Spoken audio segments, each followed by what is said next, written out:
Udumo kuNkulunkulu kweliphezulu nokuthula emhlabeni kubantu abathokozelwa nguye. uJesu Kristu inkosi. Siyambonga uNkulunkulu wethu kakhulu, siyamdumisa ngosuku lwanamhlanje. Bekufanele ngifake inkonzo yayizolo, kodwa ke siqale umkhosi angizufaka inkonzo yayizolo. Ngiyakholwa ukuthi nizongikhumbuza emva kwePhasika bese ngiyifaka inkonzo yeyizolo. Ngisizeni ke bazalwane, ngiyanithemba niyongikhumbuza ukuze ke ningangibhaleli nonke. Ningangibhaleli nonke. Ningangibhaleli nonke. Ngiyacela kusazodivise indlela enizongikhumbuza ngayo. Indlela nje enizongikhumbuza ngayo izocaca, izobonakala, ngoba nizosuke nibhale nonke. Awucabangeke abantu abaclose to 10,000 bengibhalela bethi ukhumbula inkonzo yangesonto, ukhumbula inkonzo. Angikhohlwe webazalwane, angazi kwenze njani, kodwa ke ngithandaziseni bakithi ngingakhohlwa. Kulungile-ke ngikhohlwe inoma inenye, kodwa hayi kwasezulwini. Ngisizeni ke bazalwane. Ngicabanga ukuthi indlela elula.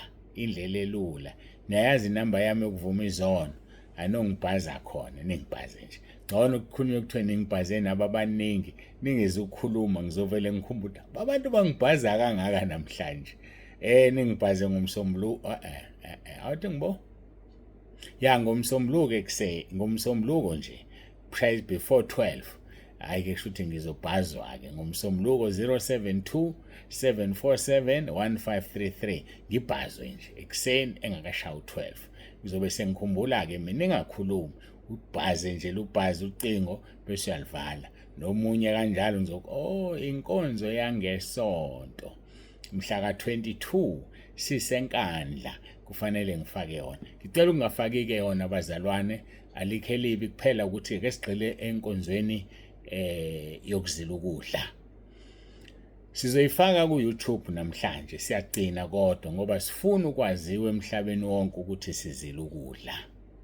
Sizoyifaka ngoba ngizange ngibanothise balandeli baka-YouTube.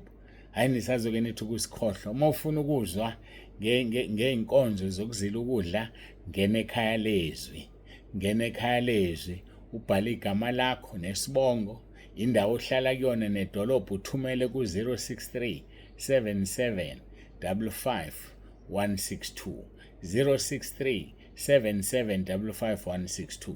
Bazalwane, le namba kungenzeka ukuthi ishintshe maduze ngoba ucingo seluslow. Awucabangi i-1 terabyte, 1 terabyte seluslow ngendlela emangalisayo.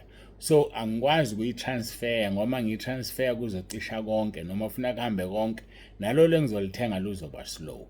So kuzofanele lolu luhlale lungatransfer izinto zalo kuze libe yifayela, bese ngithola olunye ucingo nenamba entsha esesizothumela kuyo abantu. Luslow ngendlela emangalisayo. Ngivuke ngo-12 namhlanje, bengithi ngizodlulela nakulezi ezinye u-083, angikwazanga, ngibe busy nala kwaze kwasa. Luslow lolu cingo. So ngiyamthemba uNkulunkulu uzongisiza ngithole olunye, bese ngithola inamba enye. Nikade-ke nizothola inamba entsha manje yonizothumela kuyo abantu. Ayike simbonga uNkulunkulu, besisenkandla izolo saphatheka kamnandi, inkosi yanathi ngomgqibelo sisenquthu. Saphatheka kamnandi lapha sisenkonzweni yokubonga kababa umfundisi uKhoza, ebonga. Kodwa inkonzo ke uvele wayenzela esikoleni ukuze kutholakala ihholo, nemvula ibinjani. Kwaba kuhle ngoba mhlawumbe bekuyitende besizonetha, kodwa besisehholo ligcwele ihholo, bephumile abantu uxolo basenquthu. Nabazalwane-ke, hawu yebawethu, ngiyanithanda bazalwane bami eningilandelayo enifikayo. Kukhona osuke ngetekisi esuke eRichards Bay, ngoba ebona ukuthi abase-Richards Bay abayingeni nje indaba yokuhamba nobaba uNsibanda. Cha, abayingeni, ngeke sibakhohlise futhi. Sazama, ngeke ngithi sihlulekile. Umzalwane ovele wangena etekisini, wathi mayifika kwelinye itekisi elibheke enquthu, wathola umama uSithole ophuma eMtuba naye ethi cha ngiyakhona enquthu bazalwane ningithobisekile kakhulu mase sizofika khona sathola obambe ibranch yaseNewcastle uSisu Simangele uMakhumalo naye uhamba ngamatekisi uthi ngibheke khona ngase ngibuka ngathi ukholwa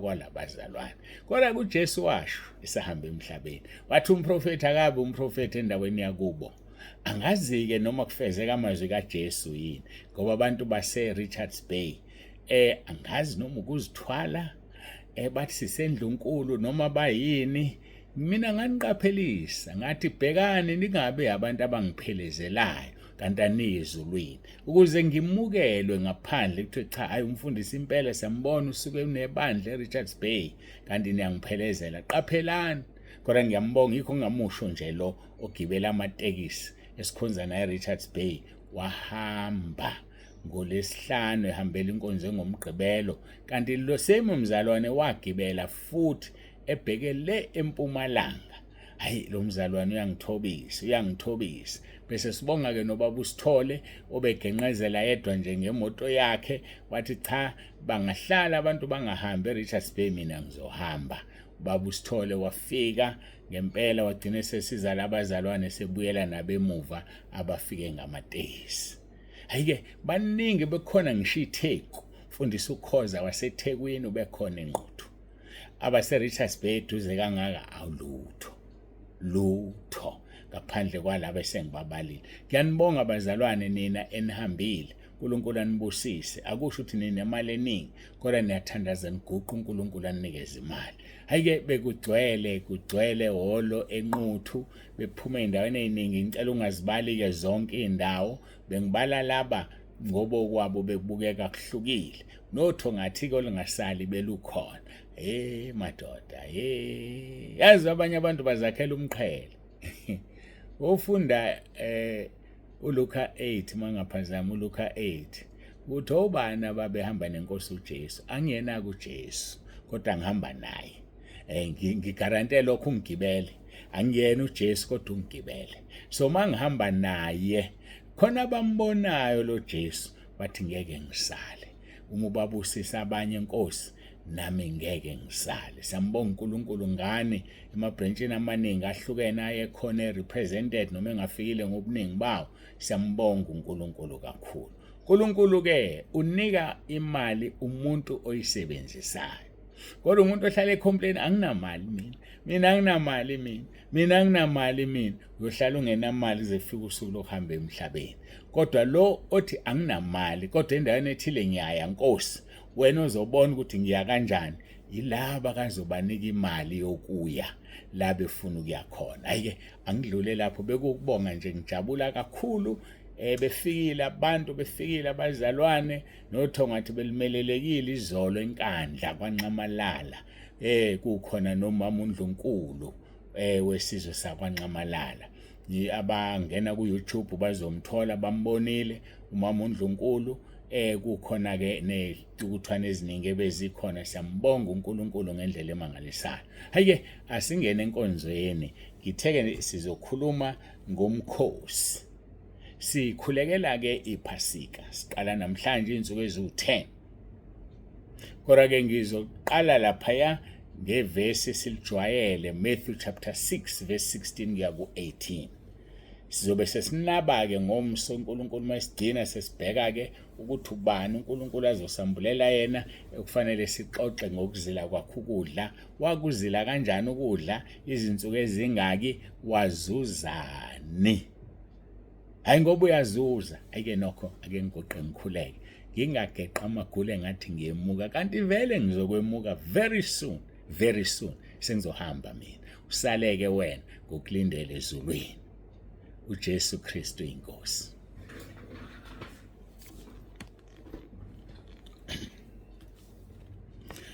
Babolungileyo babongcwele uNkulunkulu nomusa siyaguqa phambi kobuso bakho siyazithoba sibonga uthando sithande ngalo ukubona nje usuku lwanamhlanje sibonga konke Nkosi busisa yilo naloyo owenzele izinkonzo zaba impumelelo inkonzo yangomgqibelo nenkonzo yezolo ngesonto kulezi ndawo besizihambele. Siyakubonga Nkosi ukuthi ubunathi. Siyabonga uNkulunkulu wethu, ngihlale ngithandaza ngicela ngithi Nkosi shono la ufuna ukuya khona ngikuse, ngoba wena usakwazi ukuze emhlabeni uzoshumayela, kodwa usebenzisa thina esisemhlabeni, usebenzisa laba abavumayo, usebenzisa imilomo yalaba abavumayo nemzimba yalaba abavumayo abazigcinile babangcwele, uyisebenzise uye lapho ufuna ukuya khona. Siyabonga ke Nkosi kakhulu, sikunika udumo. Iba nathi namanje kule nkonzo, ukhulume ngomoya wakho ingcwele. uJesu Kristu inkosi. Amen.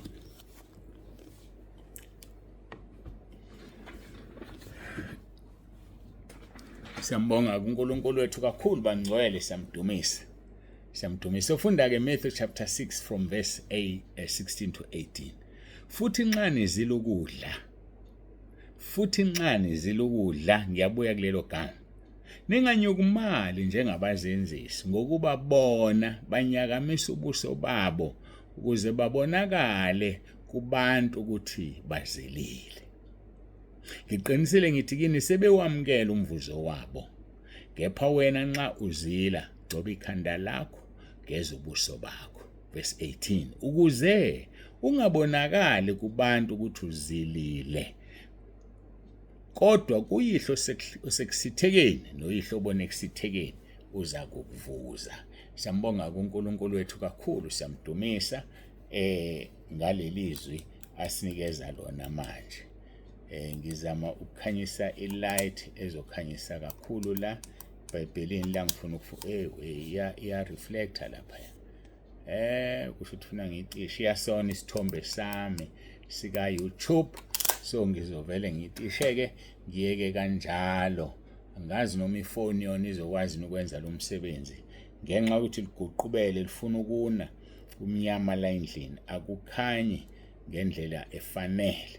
Ngisazama ukubona ukuthi engathi kungconywana mangibamba ifoni. Hayi kungconywana abangiboni lapha ku YouTube, asiaffectekile isithombe. Sifunde ku Matthew chapter 6 verse 16 kuya ku 18. Lithi ke futhi nxa nizila ukudla. uJesu la umumbheka kunama issues awu3 awa addressayo. Lama issues awu3 awahlukani. Kunevesi lapha kumshumayeli, angazi uma ngizosheshana ukulithola, elikhuluma ngentambo ezintathu ezingasheshi ukuhlukana. Okay. Umshumayeli chapter 4 uverse 12, ngiyabonga Nkosi ngasheshe ngalithola. Bona bengakulungisile konke lokhu, kuvusa manje nje umoya ongcwele enhlizweni. Umshumayeli chapter 4 verse 12 uthi nakuba umuntu ahlulo yedwa, ababili bayakuma phambi kwakhe. Noma umuntu oyedwa ngamhlulo omunye, kodwa lo owinile uma bezoba u2 against yena bazomhlula. Bese liqhubeka lithi nentambo emici mithathu ayisheshi ukuqashuka. Intambo emici mithathu ayisheshi ukuqashuka. Nangulo 3 lo. uNkulunkulu Baba uziqu zintathu, umuntu amdalileyo uziqu zintathu. Sesizotshelwa ngentambo emici mithathu ayisheshi ukuqabuka. Sikhuluma ngomkhosi la, sikhuluma ngokuzila ukudla. Kodwa lokhu ukuzila ukudla sikubiza ngomkhosi. Ngesikhathi uNkulunkulu engifaka enkonzweni yokuzila ukudla many years ago, ngicabanga ukuthi kwaku 2012 mangaphazama, esifaka siqala ukuzila ukudla njengebandla, wathi asingasho ukuthi sisemkhulekweni. Funa abantu babone ukuthi sizila ukudla bese siyaphuma emkhosini, siyaphuma ekuzileni ukudla. Singasho ukuthi sisentabeni, amabandla segameleni sisentabeni ebandleni, usuyazi ukuthi basho ukuthini, bazila ukudla. Nathi ke sinikwe lethu elisezweni, umkhosi. Angizulivula uNkulunkulu mayevuma ngikhumbuza, sizolivula ngokuqhubeka kwensuku nelibona. Umkhosi wathi asothi sisemkhosini. Ingakho ke entabeni endlu kaJehova kuyabonelelwa nasekhaya lezwi sikhuluma ngomkhosi. Masikhuluma ngomkhosi, sikhuluma ukuthi sisemkhosini, sisekubuseni, sihlezi nenkosi uJesu. sisezinyaweni zayo njengoba uMaria wahlala enyaweni zayo wathi uJesu ukhethe isabelo ongayukwaphucwa sona ukulalela izwi lami. So ke uma sisemkhosini kufanele sikhumbule ukuthi intambo emicumthathu ayiqashuki kalula. So umkhosi ophumelelayo umicumthathu. Umkhosi onomvuzo umicumthathu. Umkhosi uSathane angakwazi ukuphazamisa umkhosi omicumthathu. Uma wena usebenzisa imicu emibili noma uwodwa usemkhosini, ingakho uzozithola usulamba, usulingeka, usudla ukudla ngoba phela wena unjani awusebenzisi imicu emithathu yomkhosi. Imicu emithathu wakhuluma ngayo kuJesu lapha kuMathewu chapter 6. Ake sibone le micu emithathu. Mathewu chapter 6 verse 1. Uthi verse 1, kepha qaphelani ningenza ukulunga kwenu phambi kwabantu ukuba nibonwe yibo, funa ningabi nawo umvuzo kuyihlo sezulwini. Uma nenza ukulunga ningakwenzi phambi kwabantu. Uma usu understand yini kanti ukulunga? Uthi verse 2, ngakho nxa wabela isipho ukupha.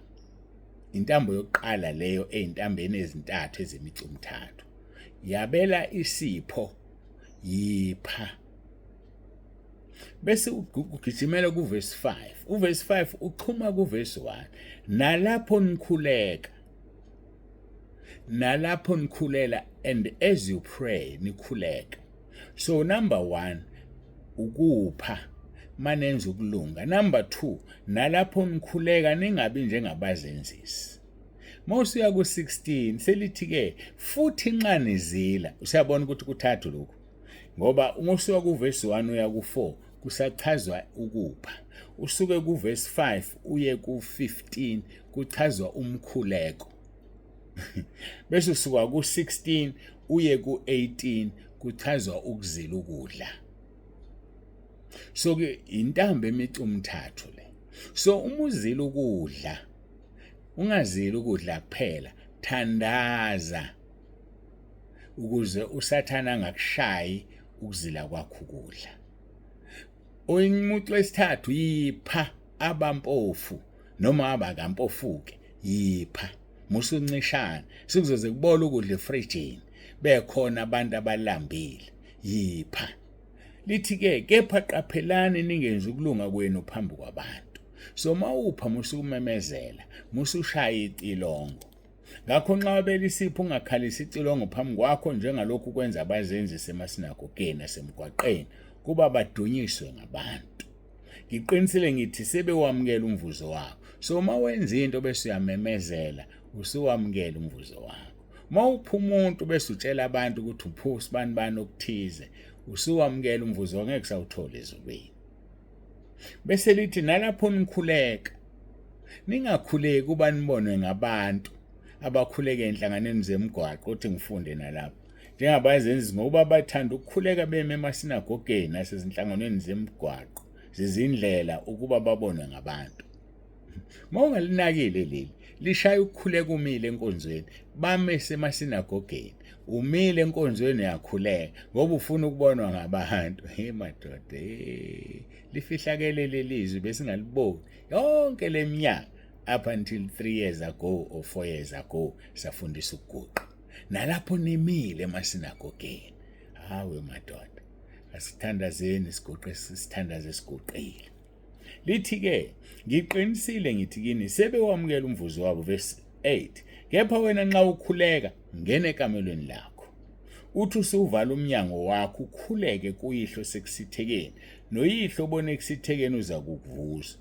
Kodwa nxa nikhuleka ningathemelezi njengabezizwe. Ngokuba bathi bayakuzwiwa ngokukhuluma kwabo okuningi. Hlala phezu kwendaba musuthemeleza. Sikhuluma ngomuntu wesibili manje. Owesithathu sengiyagijima nje, owesithathu sezidlulile kona. So ungathemelezi njengabezizwe ngokuba bathi bayakuzwiwa ngokukhuluma kwabo okuningi. Ngiyakhumbula omunye umzalwane. Sisanda uqala igroup. Babethanda abazalwane ukukhuleka. Kwaze kwaqala laba abakhuleka khona wakhuleka u30 minutes.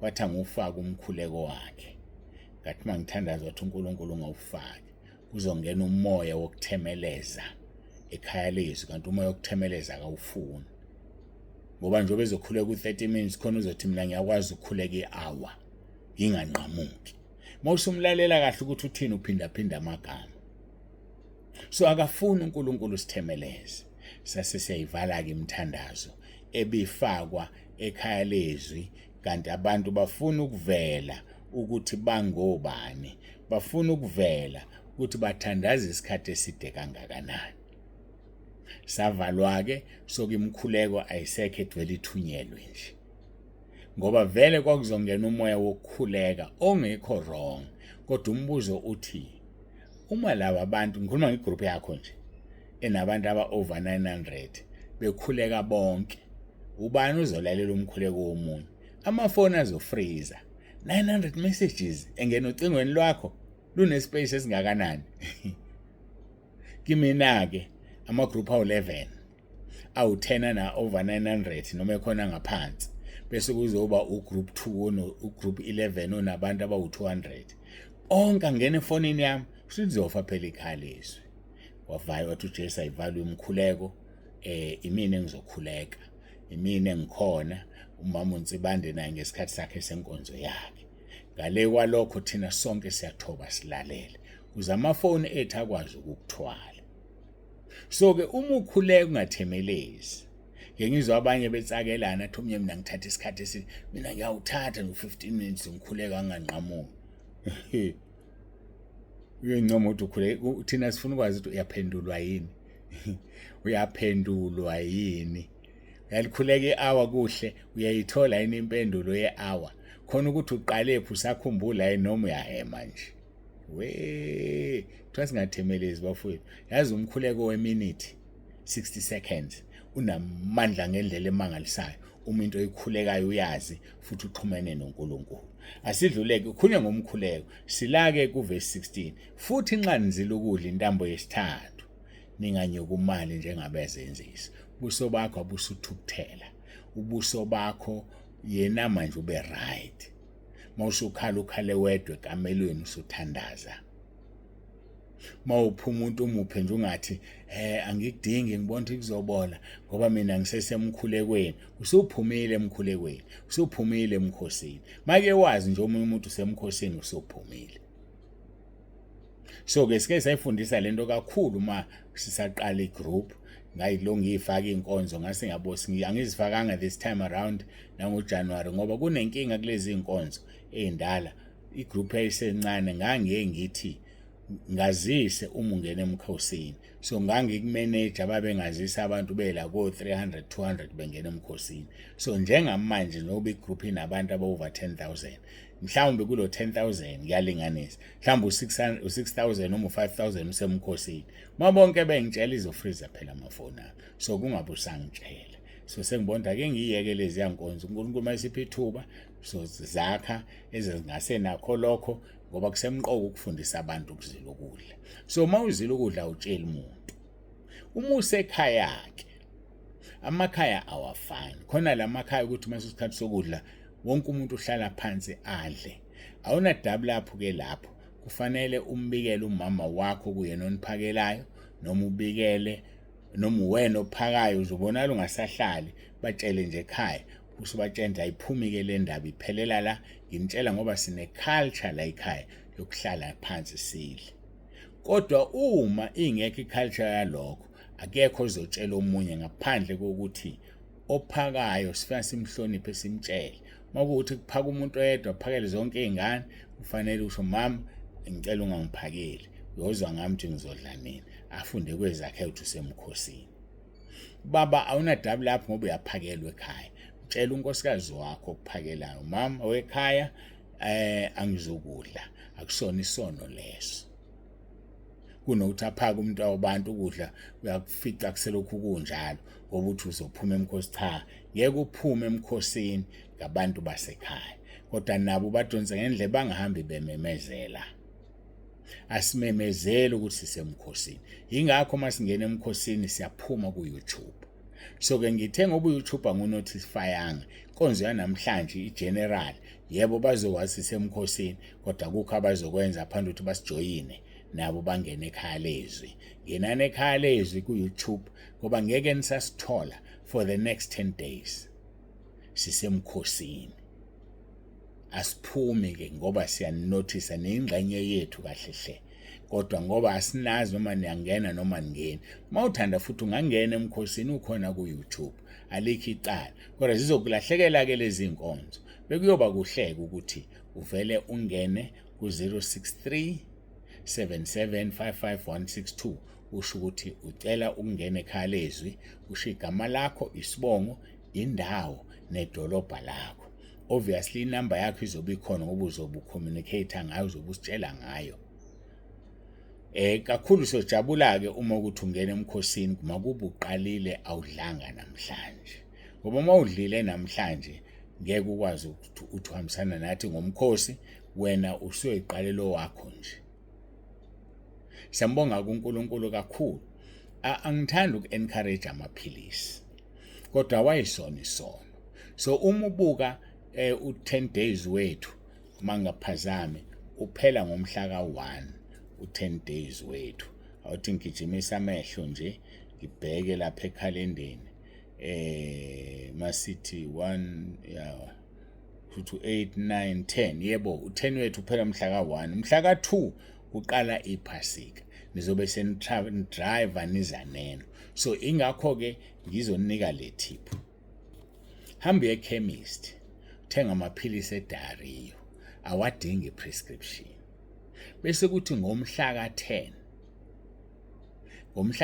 ngabo 2 ntambama 3 ntambama uphuza amabili ukuze abophisiso wena mawufika ukudla uqala ukudla ngomhla ka 2 ngoba sobe sesikhuleka ngomhla ka2 ekseni bese wonke umuntu uyadla uzobe isisu sibophekile and uzobopheka ke lonke usuku uzobudla ungakwazi ukuya toilet la uyoya khona ngeke uyithanda indaba hayi ngoba sobe sikhipha isisu kube kungayeki kodwa ke ngikunika itip nje mhla ka1 ntambama after 12 nje phuza amaphilisi amabili ahamba yobophisiso ukuze mawusudla ngomhla ka1 mhlawumbe usendleleni nemotweni sinizonihamba nimisa imoto abantu bakhishwa izisu bashona emahlathini you can imagine abantu besifazane beye emahlathini beya etshanini ibhlungu leyo nto so ke ukuze ikusize thenga amaphilisi eDaria waduli wabeka uhlale nawo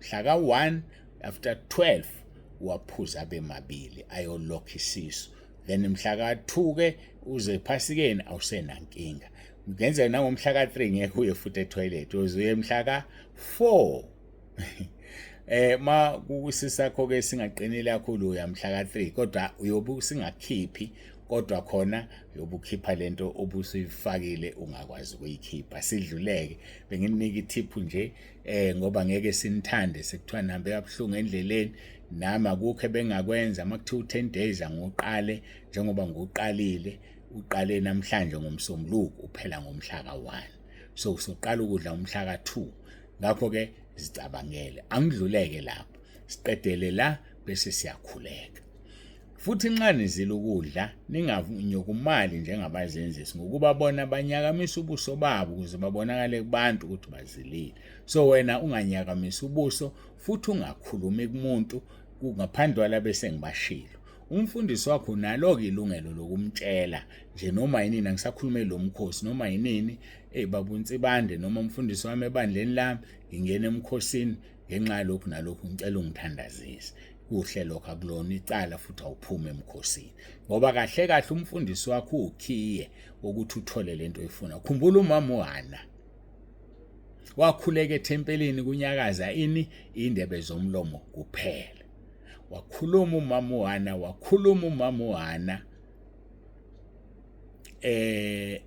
wathi umpristi wemama engalizwi izwe bona umnyomo akuyona indawo ukuthi uphuze bese usethempelini wathi ayangiphuzanga ncika kaNkulunkulu ngithulula umphefumulo wami theseqedile yona lenceke ukhe yathamba makube kuwe njengokufuna kwakho uJehova makakunike. Uverse 17 ka1 Samuel chapter 1 verse 17 ukhiye umfundisi wakho ukuthi lokho okucelayo ukuthole.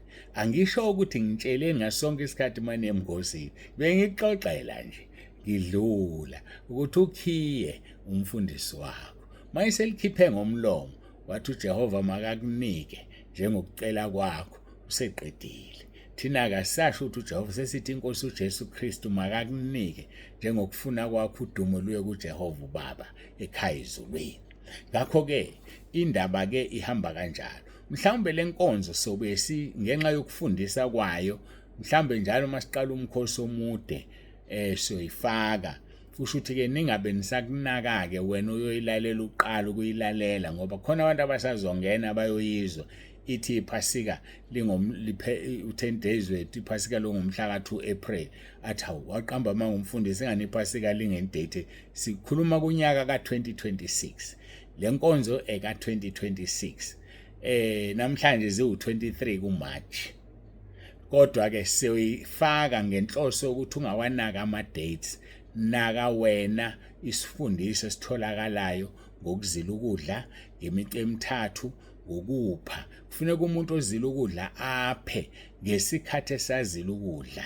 Kufuneka umuntu akwazi ukuthandaza ngesikhathi esazila ukudla. Abanye bavele bazila ukudla nje, ayithandazelelala thandaza vuka. Uthandaza more than often, ngaphezulu kokujwayele. Uthandaza kaningi, ufundizwe kaningi, uphinde uphe la kudinge uphe khona. Mhlawumbe singakabuki ukuthi ubani omunye angazi, mhlawumbe sodlula kuKhoneliyo sizwe ukuthi uKhoneliyo naye wenze sebenzisa imici emithathu kwenzakalani uNkulunkulu evuma. Mhlawumbe kusasa sobuka uKhoneliyo angazi. Kodwa ke sibeka indlebe uNkulunkulu ngomoya wakho ingcwele uzosihola. Ayike angibonge ngiliqedelele leli verse 17. Kepha wena nxa uzila ukudla gcoba ikhanda lakho, geza ubuso bakho. 18 ukuze ungabonakali kubantu ukuthi uzilile, kodwa kuyihlo sekusithekeni noyihlo obone kusithekeni uza kukuvuza. Awuyi kwamakhelwane mawuzila ukudla, ngoba mhlawumbe uzofika kuhlebise, uzofika konise odla isono, ngaphezulu kwakho konke akunika ukudla umakhelwane ukunqabe, bese uyamtshela ukuthi wenzile ukudla usuphumile emkhosini. Abantu batshelayo abala ekhaya, mawusuqala utshela abangaphandle usuphumile emkhosini. Angazi uma niyangizwa, usuphumile emkhosini. So awuvakashi, awuyindawo, uye emsebenzini mawusebenza ubuye uhlale kwakho. Ngoba mawuphumuzo uSathane uzokulinga ngezinto eziningi. Athi umakhelwane akhe awudli, cabanga ukuthi ngikuthakathile. Cabanga ukuthi ngikufayile usukufanele ugezele lo gama. Cha ngisho umakhelwane ukuthi uthakathile. Ngizila ukudla, waphuma ke wena. Noma ungasibala uthi hayi ibandla lizila ukudla, uyophuma wedwa, ngeke siphume thina ngoba zange sisho. Uyophuma wedwa nje. So ke qaphela ke ukuthi usihleze ekhaya futhi uphila impilo ongayijwayele. Akukhona ukuzila ukudla wenza izinto ozithandayo. Ubuka amasophi wena, ubuka lokho, kukhona izinto ezingakweqi ku-TV kodwa uthi uzila ukudla. Yazi ukuthi uyadlala wena. Yikho ungaphendulwa nje, uzila ukudla ekuseni emini ntambama, uzila ukudla day in and day out, awuphendulwa ngoba wena uyibukela amasophi kodwa uthi uzila ukudla. Sikhundleni sokubuka isophi hamba uyothandaza. Sikhundleni sokubuka isophi yipha. Sikhundleni sokubuka isophi funda iBhayibheli. Sikhundleni sokubuka isophi abasubona abantu ukuthi uzilile. Kodwa futhi musukuphila impilo emnandi oyiphilayo uma ungazilile ukudla, ngoba uhlezi nenkosi. Uhlala kanjani nenkosi ubuka isophi? Lesophi ezokulinga baqabulane kuvuka imizwa, baqabulane usuke kuNkulunkulu. Abanye abaqabulani kuphela bazi bangene ngutsheni uhale. Usuwonile, uphumile emkhosini. Immediately wenza isono uphumile emkhosini. Immediately uphupha udla uphumile emkhosini, uphumile ekuzileni ukudla ngoba udlile kwelika moya. Immediately udla isono ngephupho uphumile emkhosini. Ngenhlanhla ke uNkulunkulu usinikeza umkhuleko wamaphupho okufuneka uma uvuka uphuphe kabi ukhuleke lo mkhuleko uNkulunkulu mangikhumbuza ngizonifakela wona emagroupini, umkhuleko wamaphupho. Mawuphuphe kabi, vuka ulalele lo mkhuleko, usho uRoma 10 uphela ngaye, uNkulunkulu akusiza akuhlanze.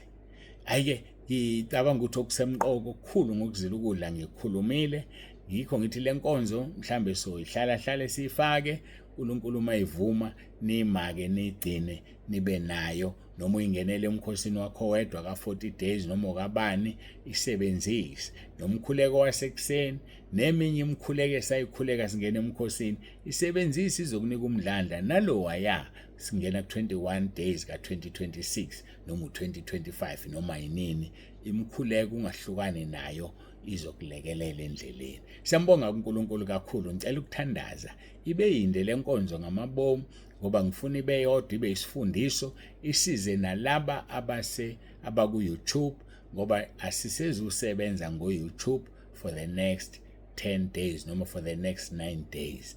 uNkulunkulu siyambonga. Okay, kodwa inkonzo yangesonto izongena ku-YouTube ngoba sizobe singakhulumi ngokuzila ukudla, sizobe sisenkonzweni nje kunabantu abaningi nabavakashile, asikwazi ukukhuluma ngokuzila ukudla.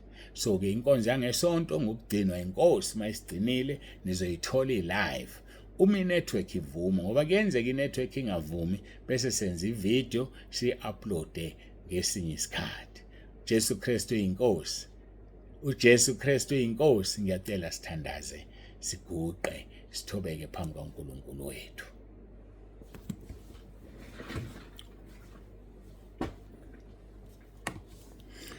Baba, egameni likaJesu ophilayo, uNkulunkulu wethu nomusa, siyathobeka phambi kobuso bakho, siyakubonga ngakho konke nangayo lenkonzo. Ibusise ibe isifundo kwabaningi ababengekho siqala le group, ngoba babekhona ifundisa abazaziyo nokho, kodwa kuhle ukurefresh umqondo, uwenze ukhumbule. Siyakubonga Nkosi ngale nkonzo. Udumo lonke lungo lwakho, uJesu Kristu inkosi. uJesu Kristu inkosi. uJesu Kristu inkosi. Amen. Siyambonga kakhulu kuNkulunkulu. Baba uNsibande uyavalelisa uthi ube nosuku olumnandi. uJesu Kristu inkosi.